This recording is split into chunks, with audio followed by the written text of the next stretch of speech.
కేదార్నాథ్ ఆలయంలో శివలింగం ఎద్దు మూపురంలాగా ఉంటుంది. ఎందుకో తెలుసా?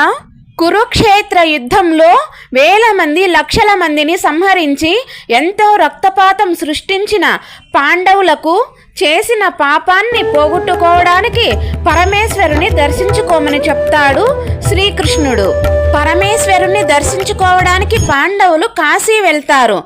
అయితే కృపాచార్యుల లాంటి ధర్మమూర్తులను చంపినందుకు పాండవులను కలవడానికి ఇష్టపడని మహాశివుడు ఎద్దు రూపం ధరించి పారిపోతాడు. హిమాలయాల మార్గంలో వెళ్తూ ఉన్న పరమేశ్వరుణ్ణి వదలకుండా వెంటబడి వెళ్తూ ఉంటారు పాండవులు కూడా. ఇక వీరు వదిలేటట్టు లేరు అని కేదార్నాథ్ వచ్చే సమయానికి ఎద్దు రూపంలో ఉన్న మహాశివుణ్ణి భీముడు మూపురాన్ని పట్టుకుని గట్టిగా లాగుతాడు. మహాశివుడు అంతర్ధానం అయిపోయి ఎద్దు మూపురం రూపంలో శివలింగంగా మారిపోతాడు. ఆ కేదార్నాథ్ లోనే పాండవులు శివాలయాన్ని నిర్మించారు. ఇప్పటికీ కేదార్నాథ్ లోని శివాలయంలోని శివలింగం ఎద్దు మూపురం ఆకారంలోనే ఉంటుంది.